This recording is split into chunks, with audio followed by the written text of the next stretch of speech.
I never thought a routine physical exam would lead to me standing in front of the medical board 6 months later, defending the woman I loved while she faced losing her license because she couldn't stop herself from falling for a patient. But I'm getting ahead of myself. Let me take you back to the beginning. Back to a Tuesday morning when I walked into her office with nothing but a sports injury and walked out with something far more dangerous, the beginning of an obsession neither of us could control. My name is Alex Carter, 29 years old, physical therapist, living alone in a studio apartment in Chicago after my engagement fell apart a year ago. Sarah had been perfect on paper, same profession, same goals, same boring routine, but somewhere around month 18, I realized perfect on paper doesn't mean perfect in reality. She wanted safe, predictable, a life mapped out in 5-year increments. I didn't know what I wanted. That was the problem. You're afraid of commitment, she'd said when she left, taking her half of our furniture and all of my certainty. You're almost 30. Alex, when are you going to grow up? Maybe she was right. After the breakup, I threw myself into work. Client sessions from 7 a.m. to 8 p.m., weekends spent at the gym or studying for my sports medicine certification. My best friend Jake kept telling me I needed to get back out there, but dating felt exhausting. Small talk, first date jitters, pretending to be interested in someone's travel stories. I was tired. So tired.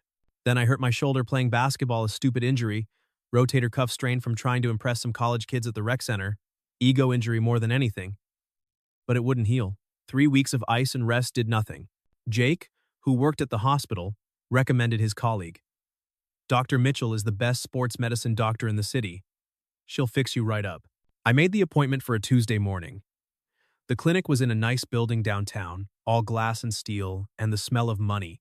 The waiting room had those expensive modern chairs that look uncomfortable but aren't, and abstract art on the walls that probably cost more than my car. I filled out the new patient paperwork, checked boxes about my medical history, and tried not to think about how much this was going to cost. Then the nurse called my name. Alex Carter? Doctor? Mitchell will see you now. I followed her down a hallway lined with diplomas and certifications into an examination room that smelled like antiseptic and something else, lavender, maybe. She'll be right with you. You can leave your shirt on for now. I sat on the examination table, the paper crinkling under me, scrolling through my phone. Then the door opened. Mr. Carter? I'm Dr. Mitchell. I looked up, and my brain forgot how to form words. She stood in the doorway in a white coat over dark slacks and a silk blouse, her hair pulled back in a low ponytail, reading glasses perched on her nose as she looked at my chart. Mid-40s. I'd guess. Maybe 44. 45. She had the kind of face that wasn't conventionally beautiful but striking sharp cheekbones, intelligent hazel eyes, a mouth that looked like it smiled easily but wasn't smiling now as she read my paperwork. There was a small scar above her left eyebrow, a tiny imperfection that somehow made her more real. Rotator cuff strain, she said, looking up at me over her glasses. 3 weeks. No improvement. Have you been icing it? Yes. My voice came out rougher than I intended. And NSAIDs. Nothing's working. Let's take a look. She set down the chart, moved closer. I could smell her perfume now, not lavender. Something warmer. Amber and sandalwood. Sophisticated. She had me lift my arm, rotate it, testing range of motion. Her hands were cool through my shirt. Professional. Efficient. But when her fingers pressed against my shoulder, feeling for inflammation, I felt it. That spark. That stupid, inappropriate spark you're not supposed to feel for your doctor. Does this hurt? She asked, applying pressure. A little. A lot. But not because of the injury. Because her face was 6 inches from mine and I could see a small freckle at the corner of her mouth and I needed to get myself together because this was insane. I need to examine you more thoroughly, she said, stepping back. You can take off your shirt. Then she walked to the door and closed it, locked it. My heart rate picked up. Protocol, she said, not looking at me. Privacy during examination. Of course. Protocol. Nothing else. I pulled off my shirt, folded it, set it on the chair. When I turned back, she was washing her hands at the sink, her back to me. I could see the tension in her shoulders. Or maybe I was imagining it. She dried her hands, turned around, and for just a second, one brief second, her eyes widened. Then the professional mask was back. Lie down on the table, please, on your back. I did. The paper crinkled. The fluorescent lights were too bright. She moved to stand beside me, her hands hovering over my shoulder. I'm going to palpate the area. Tell me where it hurts. Her fingers pressed into my shoulder, methodical, thorough, deltoid, rotator cuff, trapezius. I tried to focus on the pain, on identifying the specific spots that hurt, but all I could focus on was her scent. The way her hair fell forward when she leaned over me, the little furrow of concentration between her eyebrows. Here, I said when she hit a particularly tender spot. Right there. Supraspinatus? She murmured. Probably a partial tear. We'll need an MRI to confirm. She kept working, her hands moving across my shoulder, down my arm. Professional. Clinical. But then, her fingers brushed the inside of my bicep, not the injury, nowhere near the injury, and I felt her hesitate. Just for a second. Just long enough for me to know she felt it too. Mr. Carter Alex, I said. Please, Mr. Carter makes me feel old. She smiled then. A small thing that didn't reach her eyes. You're 29. Trust me. You're not old. And you're... The question hung in the air. Inappropriate. Crossing a line. Old enough to know better, she said quietly. Then she stepped back, peeling off her gloves. I'm going to write you a referral for an MRI and a prescription for something stronger than ibuprofen. In the meantime, rest, ice, compression, no basketball. How did you know it was basketball? Lucky guess. You have that look. What look? The look of someone who thinks they're still 22. She was writing on her prescription pad, not looking at me. I sat up, reached for my shirt. Doctor. Mitchell? She looked up. Our eyes met. And something passed between us that had nothing to do with rotator cuffs or medical degrees. Yes? Thank you. You're welcome. She handed me the prescriptions, her fingers brushing mine. The spark again. Schedule a follow-up for after the MRI. 2 weeks. I nodded, left the office. Walked out into the bright Chicago morning and tried to convince myself I'd imagined the whole thing.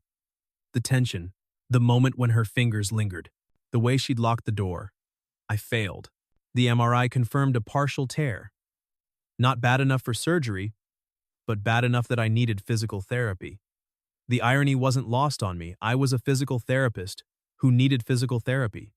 Doctor. Mitchell's office called to schedule my follow-up. Same day, same time. 2 weeks later, I told myself I wouldn't think about her.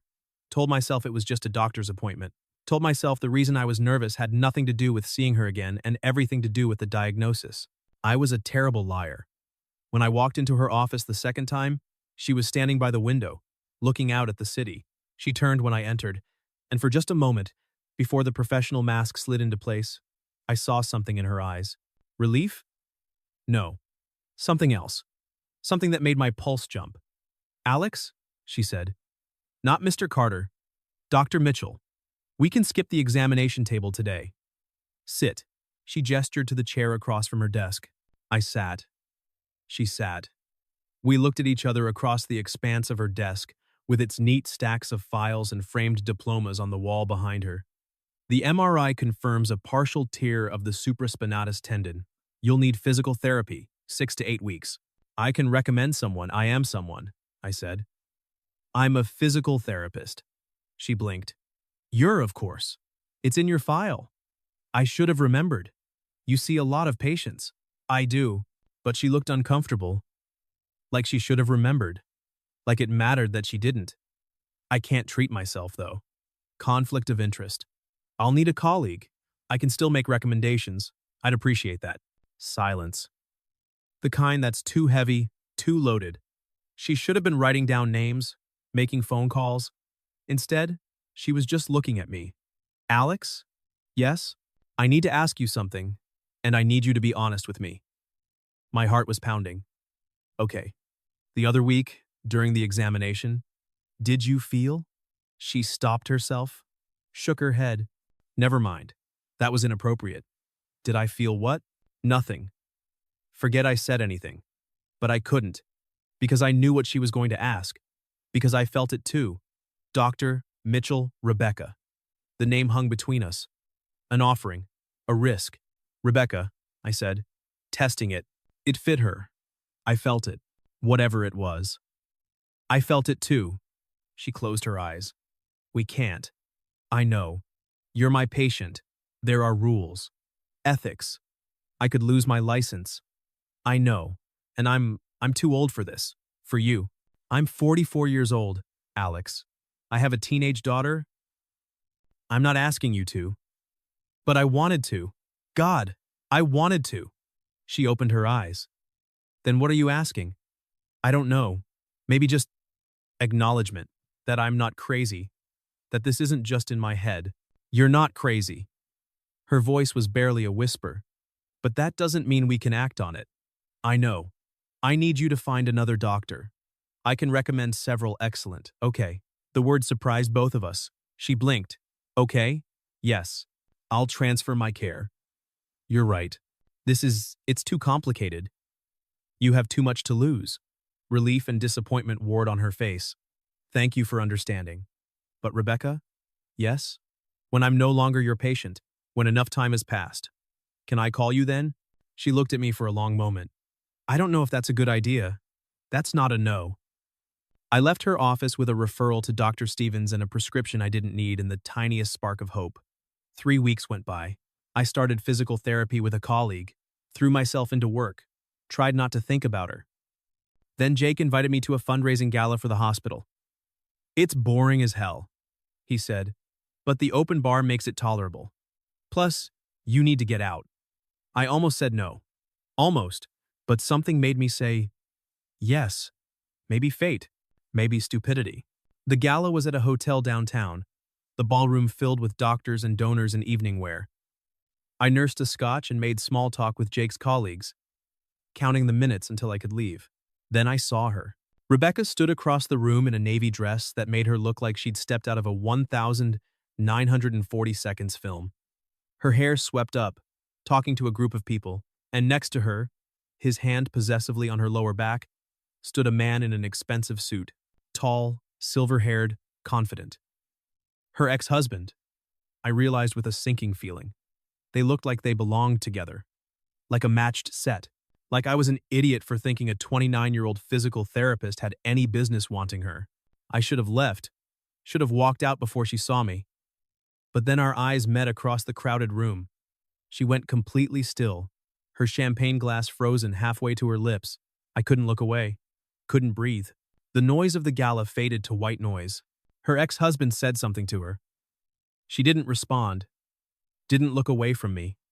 Then, he followed her gaze, saw me staring, and his expression hardened.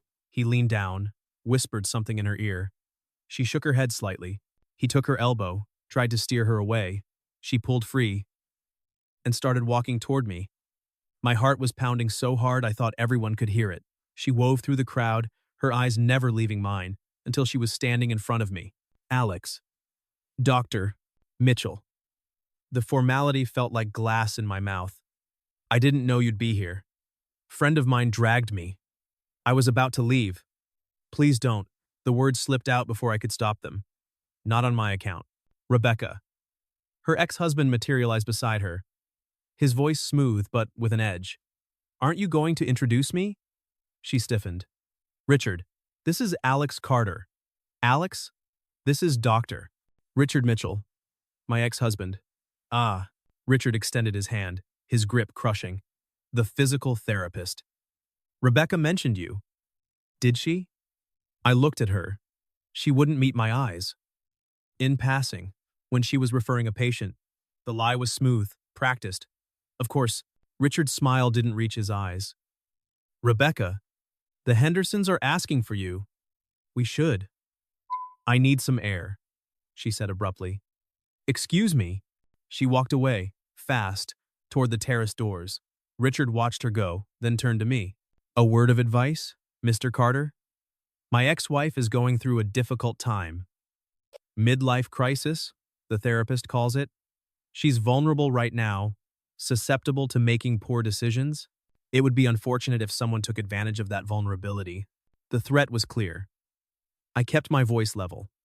With respect, Dr. Mitchell, your ex-wife struck me as one of the least vulnerable people I've ever met. Then, you don't know her very well. Maybe not, but I'd like to. His eyes narrowed. Stay away from her. That's not your decision to make. Or mine. It's hers. I set down my drink and walked away, heading for the terrace. I found her at the railing, her arms wrapped around herself, staring out at the Chicago skyline. You shouldn't be out here, she said without turning around. It's freezing. So come inside. I can't. If I go back in there, I'll have to smile and make small talk and pretend everything's fine. And I'm so tired of pretending. Then don't. I shrugged off my jacket, draped it over her shoulders. She clutched it around herself. Your ex-husband told me to stay away from you. Of course he did. He's been trying to control me for 20 years. Old habits die hard. He said you're vulnerable. Having a midlife crisis? She laughed, bitter. Is that what he's telling people? That I'm having a breakdown because he left me? God, his ego is astounding. So you're not having a midlife crisis? She turned to look at me finally. I don't know what I'm having.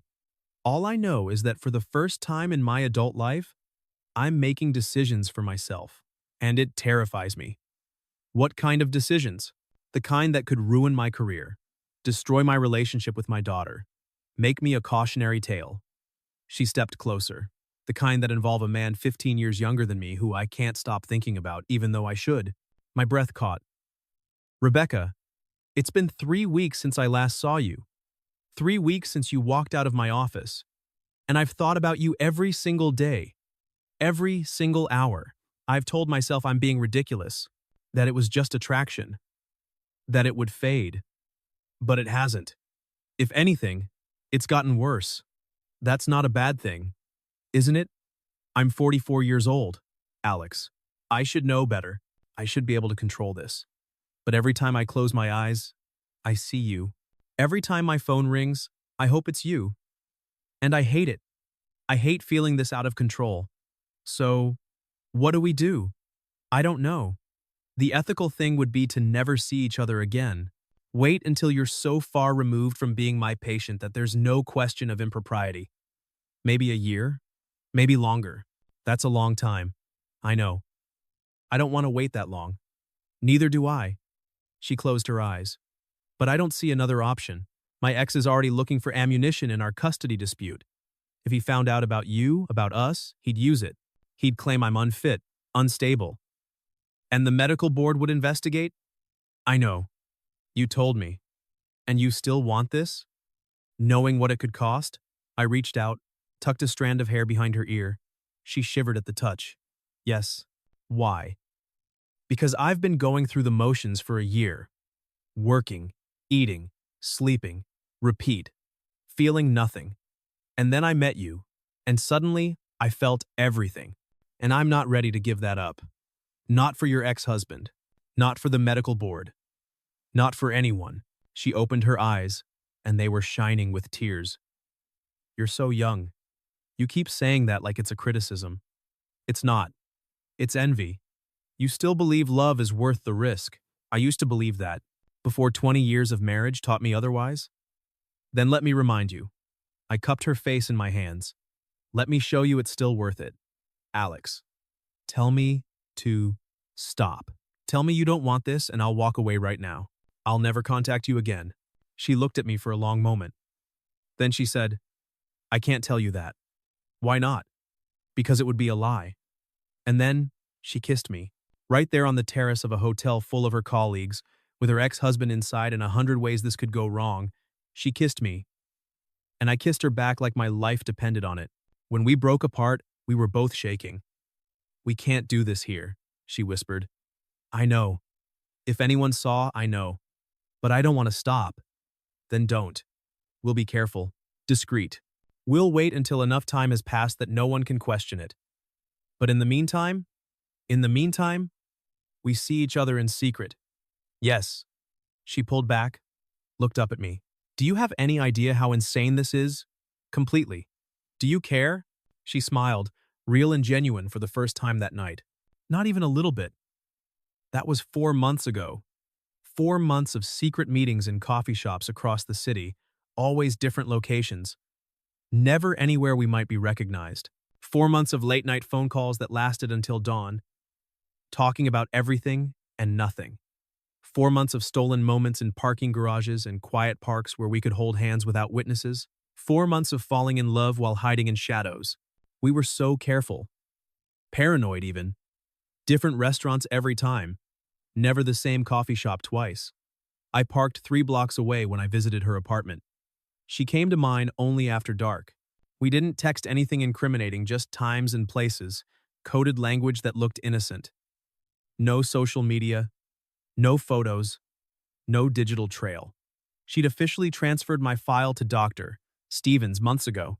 We had plausible deniability if anyone asked, but it was killing us both. "I hate this," she said one night as we sat in my car in an empty parking lot at the edge of the city, the lights of downtown Chicago twinkling in the distance. Hiding, sneaking around like we're doing something wrong. We're not doing anything wrong. Not anymore. You're not my doctor. The medical board might not see it that way. The ethics guidelines say, I don't care what the guidelines say. You should. Because if they investigate, if they find out, I could lose my license. 20 years of work? Gone. They won't find out. You don't know that. My ex has friends on staff at the hospital. Emma still isn't speaking to me most days. Any one of them could. I took her hand. Hey, look at me. She did, her eyes worried. We're going to be okay.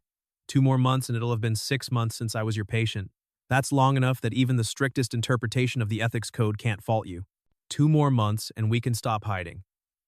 You really believe that? I have to.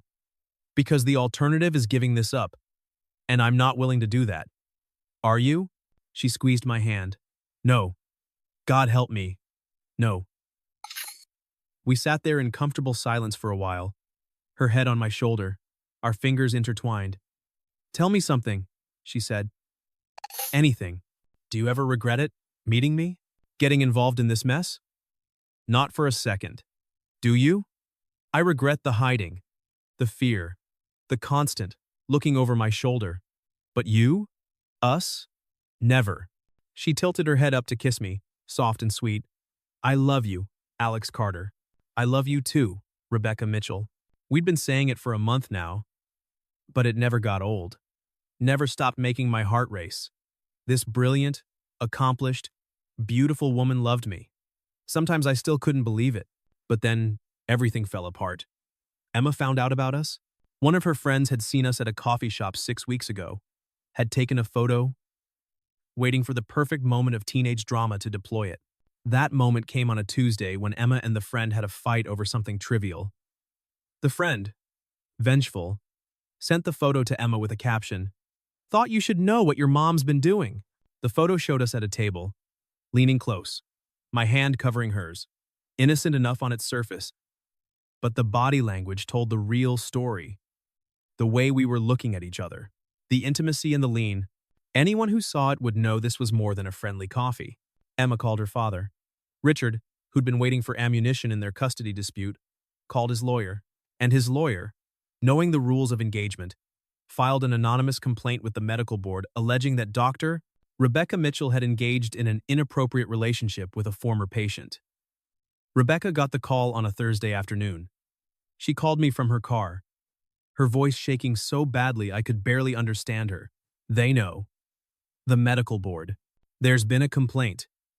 They're opening an investigation. My blood ran cold. Who filed it? Anonymous. But it had to be Richard. He's the only one with motive. He's going to use this to try to take Emma from me full-time. Can he do that? If the board finds I violated ethics guidelines? Yes. It shows poor judgment. Instability. Everything he's been claiming about my midlife crisis. But we didn't do anything wrong. You transferred my care. We waited. We didn't wait long enough. 3 months, Alex. We only waited 3 months before we started seeing each other. The guidelines recommend at least 6 months, ideally, a year. We jumped the gun and now I'm going to pay for it. We'll fight this. I'll testify. I'll tell them the truth, that you did everything right, that you immediately referred me out, that I pursued you, not the other way around. Your testimony might not be enough. The perception of impropriety can be as damaging as actual impropriety. The fact that you were my patient creates an inherent power imbalance that— Stop. Just stop. I took a deep breath, trying to calm the panic rising in my chest. We're going to get through this. Together. Okay? She was quiet for a long moment. I'm scared, Alex. I know. Me too. But we're going to fight this. We're going to tell the truth and let them decide. And whatever happens, we face it together. The hearing was set for 3 weeks later. 3 weeks of Rebecca barely sleeping, preparing her defense with her lawyer, going over every note in my medical file, building a timeline that showed exactly when our doctor-patient relationship ended and when our personal relationship began. 3 weeks of me giving statements to her lawyer, providing phone records that showed no contact during the time I was her patient, doing everything I could to help. 3 weeks of Emma refusing to speak to her mother, staying at her father's house, sending Rebecca's calls to voicemail. 3 weeks of Rebecca's colleagues whispering in the hallways, some supportive, others clearly judging. 3 weeks of hell. The night before the hearing, Rebecca came to my apartment. She looked exhausted, dark circles under her eyes, her hands shaking as I let her in. I can't do this, she said. Yes, you can. What if they take my license? What if I lose Emma? What if this was all a mistake? I pulled her into my arms, held her while she shook. It wasn't a mistake. We fell in love. That's not a crime. It might as well be. Hey, I tilted her chin up so she had to look at me. Whatever happens tomorrow, I love you. That doesn't change. The board can't take that away. Your ex can't take that away. No one can. Promise me something. Anything. If they take my license, if my career is over because of this, promise me you won't blame yourself. Rebecca, promise me, Alex. I promise. But it's not going to come to that. I held her that night. Neither of us sleeping. Just lying in the dark, holding on to each other like the world was ending. Maybe it was. The hearing was in a conference room downtown, sterile and cold, with fluorescent lights that made everyone look half dead. Rebecca sat at a table with her lawyer, looking pale but composed in a navy suit. I wasn't allowed in the room during her testimony. Had to wait in the hallway, pacing, checking my phone every 30 seconds even though there was nothing to check. After 2 hours, they called me in. The board consisted of 5 physicians, all older, all looking at me like I was something they'd scraped off their shoes. A stern woman in her 60s with sharp eyes and silver hair pulled back in a tight bun led the questioning. Mr. Carter, thank you for joining us. I'm Dr. Patricia Holloway, chair of the Ethics Review Board. We have some questions about your relationship with Dr. Mitchell. Of course. I sat in the chair they indicated, trying to look calm even though my heart was hammering. Can you describe the nature of your relationship with Dr. Mitchell? She was my physician for approximately 3 weeks in March of this year. She diagnosed my rotator cuff injury and referred me to physical therapy and another physician for ongoing care. And after your care was transferred, we had no contact for several weeks. Then we ran into each other at a hospital fundraising gala in May. We talked. We discovered we had a connection. Can you be more specific? We were attracted to each other. Were you attracted to Dr. Mitchell during your treatment? The question was a trap. I could feel it. I thought she was an excellent physician. Professional. Thorough.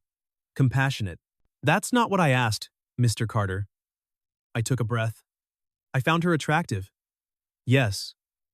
But nothing inappropriate happened during my treatment. Dr. Mitchell maintained complete professionalism at all times. The moment she realized there might be any complication, she referred me to another physician. And how long after that referral did your personal relationship begin? We ran into each other at the gala about 6 weeks later. We had coffee a few days after that. Our relationship developed from there. 6 weeks. Dr. Holloway looked at her notes.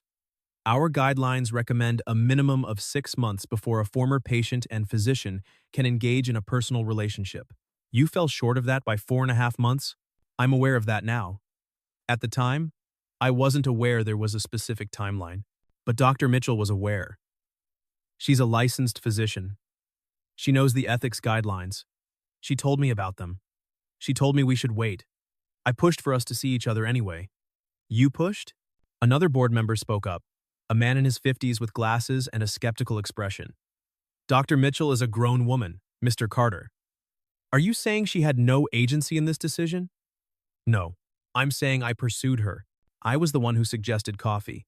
I was the one who wanted to explore the connection. She was hesitant because of the ethical implications, but I convinced her. How did you convince her? Dr. Holloway asked. I thought about lying, making it sound more innocent than it was. But they had phone records. They probably had the photo Emma's friend took. Lying would only make it worse. I told her I couldn't stop thinking about her. That I understood the risks, but I thought what we had was worth it. That I was willing to be discreet, to wait until enough time had passed to make it appropriate, but that I didn't want to lose the chance to know her. And she agreed to this arrangement? Eventually. Yes, Mr. Carter. Dr. Holloway leaned forward. Do you understand that physicians hold a position of power over their patients? That even after the official doctor-patient relationship ends, there can be lingering vulnerability? That the trust established in a medical setting creates an inherent imbalance? I understand that's the theory. But in practice, I never felt vulnerable. I felt seen. Dr. Mitchell treated me with nothing but professionalism during my care. What happened after was between two adults who developed feelings for each other. Two adults with a 15-year age gap and a previous professional relationship that creates inherent questions about consent and power dynamics. With respect, ma'am, I'm not a child. I'm a licensed physical therapist with my own practice. I've been in healthcare for 7 years. I understand professional boundaries. Dr. Mitchell didn't have power over me. She had my respect. There's a difference. Another board member, a younger woman with kind eyes, spoke up. Mr. Carter, we have your phone records. There are several calls between you and Dr. Mitchell lasting over an hour, some as late as 2 a.m. Can you explain the nature of these conversations? My mouth went dry. This was it, the smoking gun. We talked about our lives, our work, our families. We got to know each other. At 2 in the morning, I work late hours. So does she. It was when we both had time. These calls began approximately 6 weeks after Dr. Mitchell transferred your care. Correct? Yes. And you're claiming these were appropriate conversations between a former physician and patient? I'm claiming they were conversations between two people who were developing feelings for each other. Doctor. Holloway pulled out a piece of paper. Mr. Carter, we also have evidence of multiple meetings between you and Dr. Mitchell at various locations throughout the city over the past 4 months. Coffee shops, restaurants, parks, all outside of any professional context. Can you explain why, if this relationship was appropriate, it was conducted with such apparent secrecy? Sweat was beading on my forehead now. My palms were damp. We were being discreet. Discreet or deceptive? Discreet. We knew people might judge, might not understand. We wanted to wait until enough time had passed that the relationship couldn't be questioned, but we didn't want to wait to get to know each other. So, you knew the relationship was questionable. We knew it might appear questionable. That's different from actually being inappropriate, is it? Dr. Holloway sat back. Mr. Carter, I've been practicing medicine for 35 years. I've seen many cases like this. Older physician, younger patient, claims of genuine connection. Do you know what they all have in common? No, ma'am. They all end badly. The power imbalance, whether you acknowledge it or not, is real. The vulnerability is real. And in the end, it's always the physician who pays the price while the patient moves on with their life. That's not going to happen here. You can't guarantee that. No. But I can guarantee that I love her. That this isn't some fantasy or manipulation. That she didn't take advantage of me. If anything, I took advantage of her. She was vulnerable after her divorce. I was the one who pushed. If anyone should be questioned here, it's me, not her. Convenient that you say that now, when it's her license on the line and not yours? The words hit like a slap. My temper flared. It's not convenient. It's the truth. Dr. Mitchell has devoted her life to medicine. She's an excellent physician. She's helped hundreds of patients. And yes, she developed feelings for one of them after properly terminating that professional relationship. She didn't pursue me during my care. She didn't abuse her position. She did everything right, and you're punishing her for being human. Mr. Carter. No. Let me finish. My voice was shaking, but I didn't care. You want to know about power imbalances? Let me tell you about the real power imbalance. It's sitting in this room. It's 5 physicians with the power to destroy someone's career because they don't approve of her personal choices. It's a system that's so afraid of liability it treats grown adults like children who can't make their own decisions. It's the assumption that any relationship between a physician and former patient must be exploitative because you can't imagine 2 people genuinely connecting. Mr. Carter, that's enough. Doctor, Holloway's voice was ice. You're here to answer questions, not lecture us on ethics. Then ask better questions. Ask if Dr. Mitchell ever did anything inappropriate during my treatment. The answer is no. Ask if she put any pressure on me to pursue a relationship. The answer is no. Ask if I feel exploited or manipulated. The answer is no. What you're really asking is whether 2 adults should be allowed to fall in love. And frankly, that's none of your business. The room was silent. Dr. Holloway looked at me with an expression I couldn't read. Are you finished? Yes, ma'am. Then you're dismissed. I stood, my legs shaking, and walked out. Rebecca was in the hallway with her lawyer. Her face pale. How did it go? She asked. I don't know. I might have just made everything worse. Her lawyer, a sharp woman named Patricia, frowned. What did you say? The truth. That I love her. That she didn't do anything wrong. That they're punishing her for being human. Patricia closed her eyes. Oh, God. Was that bad? It was honest, Rebecca said softly. That's what matters. We found out 2 weeks later. The board's decision came in the form of an official letter delivered to Rebecca's home.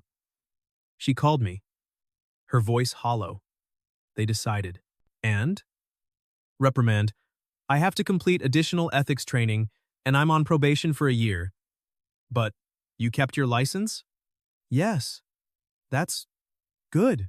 That's Rebecca. That's good news. Is it? My reputation is destroyed. Half my colleagues won't look at me. My ex is using this as ammunition to get full custody of Emma. And all because I fell in love with you? The words hung between us. All because I fell in love with you? Like it was my fault. Like I'd ruined her life. Do you regret it? I asked quietly. Meeting me? Being with me? She was quiet for a long time. I don't know. That hurt worse than anything the medical board could have done. Okay. Alex. No, I get it. This has cost you too much. Your career. Your daughter. Maybe it's better if we don't. Her voice broke. Don't finish that sentence. Why not? If you regret this, if you regret me, I don't regret you. I regret the situation. The timing. The fact that we live in a world where my love for you is considered a professional failing. But you? Alex, you're the best thing that's happened to me in years. Don't you dare think otherwise.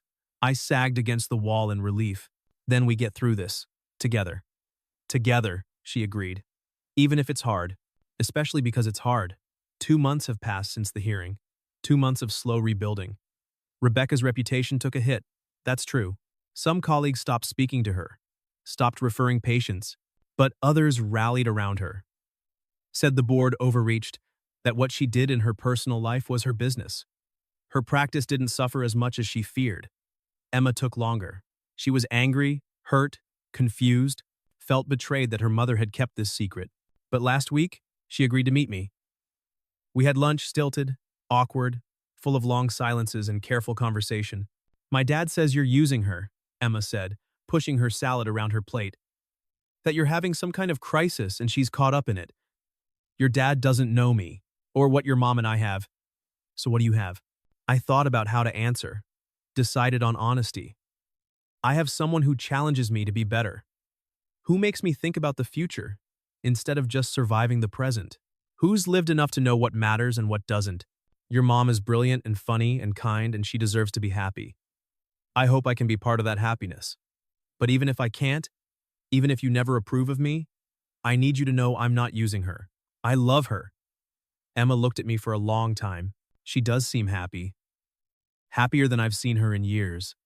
Since before the divorce, maybe even before that. She talks about you all the time. How proud she is of you. How much she misses you. I miss her too. Emma's voice was small. I was just so angry at her for lying, at my dad for being such an ass about it, at you for existing and making everything complicated. I get that, and I'm sorry. If I could change the timing, make this easier for everyone, I would. But you wouldn't give her up. No, I wouldn't. She nodded slowly. Okay, okay. I'm not saying I'm happy about this. I'm not saying we're going to be best friends. But if you make my mom happy, and you're not a complete jerk, I guess I can learn to live with it. It wasn't approval, but it was a start. When I told Rebecca, she cried and laughed at the same time, holding me on her couch. She said that? Really? Really? God, I've missed her so much. I know. Thank you. For what? For trying. For meeting her. For being patient. For not giving up on us even when it got hard. I told you I was stubborn. She kissed me, soft and sweet. That you did. We don't know what the future holds. Whether Emma will fully accept us? Whether Rebecca's reputation will fully recover? Whether in 20 years someone will write a new ethics guideline, using our case as an example? We're building something day by day, moment by moment, with no guarantees and no rulebook. But here's what I know. That Tuesday morning when I walked into her office wasn't a routine physical exam. It was the universe giving me a chance to feel something real. That moment when she said, I need to examine you more thoroughly, and close the door, that was the moment everything changed. Was it appropriate by the strictest standards? No. Was it ethical in the eyes of the medical board? Questionable. Was it the best mistake either of us ever made? Absolutely. Sometimes the most beautiful mistakes are the ones we never regret, even when they cost us everything, especially then. I'd walk into that office again, I'd feel that spark again. I'd pursue her again, knowing everything that would happen, every single time. Because she's worth it. Because we're worth it. Because love doesn't follow rules or timelines or professional guidelines. It just is. And that's enough.